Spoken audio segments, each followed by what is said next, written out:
So wrapping up the first day of this event, I'm glad I grabbed what I grabbed as far as like catering to collectors, catering to those people that Ratchet and Clank, God of War, like got those.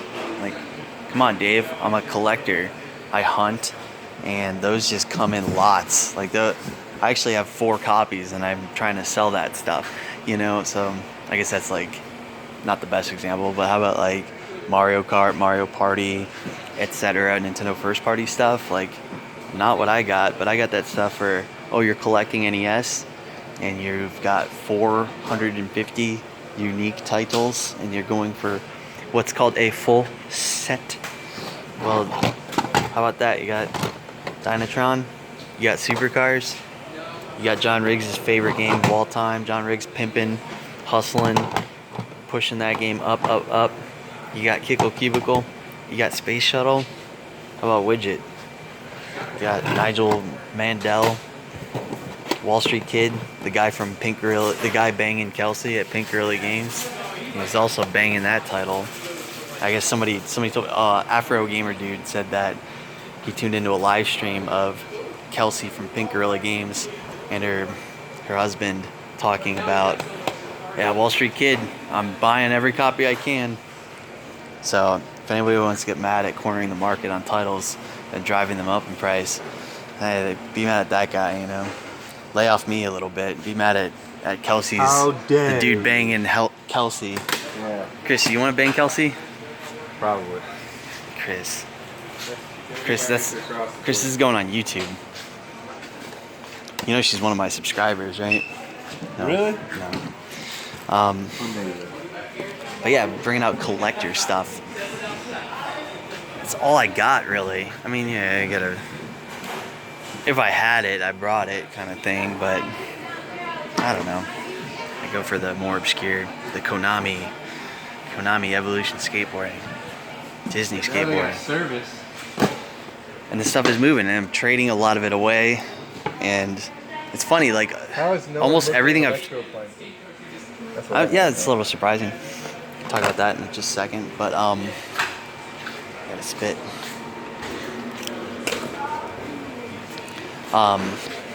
Funny that just by pure happenstance, almost everything I've acquired in trade within an hour, somebody came by and paid cash for. So it's just an interesting coincidence there. Like I traded for a Crypt Killer on PS1, called it 35 trade. Somebody asked me how much I'd do cash. I was like, 35. Let me just poop out a number real quick. I don't even need to check eBay. I'm not going to be greedy out here. I'm trying to make friends. So what I had trade into it, I'll take cash out of it. And sold that. So it's interesting. Traded for this kind of whimsically. Kind of regret my trade, honestly. I traded a nice jewel case, Kingsfield 1. And he owed a little bit of trade, like 20 trade on top. This and 20 trade. He got himself Kingsfield 1 jewel case, looking sexy. This, not so sexy. Look at that. Come on. What am I doing? I didn't see that. But this is already gone. It's already accounted for. I just need to buff the disc, and that's gone. Trading that straight for a Shattered Memories on Wii. So, yada yada, boring. Say something interesting, Dave. Tell me something that I don't know. All right, I hear you. MBK Silent. Electroplankton. Gotta get this one. By far, it's the rarest what, Chris? Nintendo published DS game. Bingo. And it's got a special bonus insert in it, often missing. Yeah, I doubt I have it. Of all my copies of this game, which I have 5,000, I only have one copy that has that additional insert. You know what I'm talking about. I was done with school, Dave. Just giving me scary flashbacks. Of what? Pressure to the test, baby. Same big numbers? What is that game? Rarest Nintendo published. I had to think for a second there. Oh. That's its best collectible attribute. That's the reason why I go for this title. You're not supposed to write your names, Dave. God, that's we funny. know it's yours. I do that on all my 64 cards. I claim ownership before I sell them. I say, hey, really quick. They're like, how much you want on this nice label Goemon? I'm like, 100. We handshake on it. I take his money and then I inscribe it. It's like marking territory. But this kind of shit, It may go kind of overlooked, kind of not calculated when you're valuing stuff, but its inclusion of this kind of stuff Yeah. in titles that are already pretty hard to find. And I would imagine, I don't know, maybe some of the Capcom games might have had additional inserts too. So Miles Edgeworth, Ace Attorney. You know, all it's I like can when you have a 100% CIB copy and you can pay what it typically goes for, and you're like one of those guys where it's like, I don't pay retail, I don't pay what games go for. I don't do that. I have to have at least 25% less, because I want to be safely invested in these titles. It's like, man, maybe consider start paying that. 50, 60. Yeah. Start I paying s- that. Ouch, that's full eBay price. But hey, you'll if be it's a rewarded. mint copy and it's Go for got mint, fully the CIB. additional inserts for this, almost always missing. This manual is kind of crusty too. I sold But one of those little additional inserts for red version, $60. I you got sold those- $60 just that little for a little leaflet, a little leaflet that was included in like, page. a crystal I got. And then Silly. I sold these, People get silly with CIB Pokemon same stuff. with like Ruby Sapphire. I got those 2 extra inserts. I got 65 for both of them combined. That's what we People would undervalue consider that stuff. people undervalue being. that stuff really hard. Yeah, I was about to say people are being dumb paying you that money, but hey, when they You get need to it when you can fish your CIB for another 300. yeah, you got yourself a nice box, nice manual, nice cart, but you don't have additional inserts. Sorry, I'm being gross. There's something to be said about 100% CIB. It sets you apart from other people that have a nice completed box, but theirs doesn't have those inserts. Like, you can get silly asking more money. I'm talking eBay. Like, a lot of times you don't get the respect in person. You know, they'll just look at eBay really quick and be like, nah, that's not what a nice CIB Pokemon goes for. It's like, bro, mine's 100% complete. And they probably know that and they want it, but they don't want to value it. We go on eBay and people absolutely value that kind of stuff. So,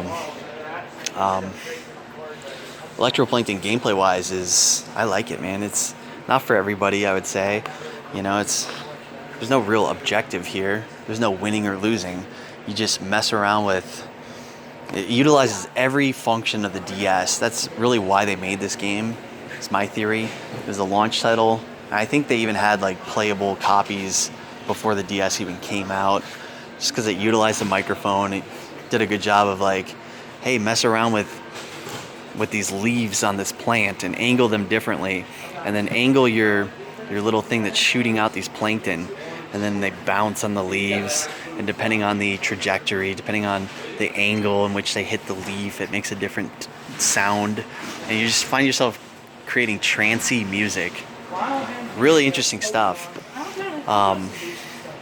Another good mini game is where I can't really explain it. It'd be too confusing, but it's cool, man. If you like doing drugs, do some drugs and play Electroplankton. You'll probably have a good time. You'll have a good trip. So it's one I recommend for what it's going for now. I like it, man. I think that one certainly could go up. I said this one could certainly go up, and it really has. I think I saw an auction almost hit $100 for Contact. Anyways, I could go on and on and on about every single title that I have here. I'll do that some other time. I'm trying to save capacity for more event filming tomorrow, which the rain cleared up. Tomorrow's supposed to be beautiful, and the gentleman who put this event on is doing a good job of like capturing stuff, kind of like I like to do. Oh shit, sorry if I was covering over the microphone. That would suck, but it was. But he's taking a lot of footage and pictures of cool stuff, and he's getting it out there. So anybody who might have been on the fence about coming out today, they're gonna see some cool shit. And I'm expecting there to be a good turnout tomorrow. What I like to see is when people bring a backpack of trade stuff. They got cash, but people like me prefer trade over cash, because I know where people want to be with cash, and I like to be top dollar on eBay. I like to sell online and get my money, but in the meantime I like trading for Jewel Summoner. Missing manual, 25. That's me. I think I might have a manual for that. I'll trade for that. Missing manuals. Trade for that at that value. Very friendly. I'm surprised it's still here. I'll trade for that. So That's the game plan. Trades. Maybe get me a PS1 light gun. What you want on that, Tony? I was doing $10. Oh. I'm gonna get you a tenner on that. On that one. I Yeah. think the other guy was outside looking at it a minute ago. Oh, They're trying to decide on oh or not. man, Maybe. let me help his decision making. Snatch it out from under him. Yeah, there will be nothing for him to decide about. Yeah, I need that. I'm gonna get that. Don't hold it or anything, but I'm gonna be right back ASAP. Shane, you down to trade, right? If I got stuff you're wanting. Oh shit. Shit. You just don't have what you need. Baby, I don't have what you need. Because you're down to, you got a nice collection, so it's like certain pieces that you need. Yeah, it seems like an upgrade Or just that like rarity.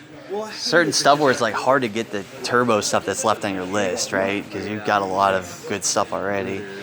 You know, I really hate it because I got to the point where my cool duplicate stuff, I just could never find people that were willing to trade, and so I just started selling them all. Yeah, I mean that's, in a sense, And it then is you're trading. Like, oh yeah, dude, I love trading. Shit, like 9 months ago. Yeah. But that's okay. I think at this point though, you'll have to see what I got. I have some stuff that I didn't put on the table that maybe you'll, like Dreamcast stuff that I'm not really wanting to make moves on, but at the same time, I see stuff that I like.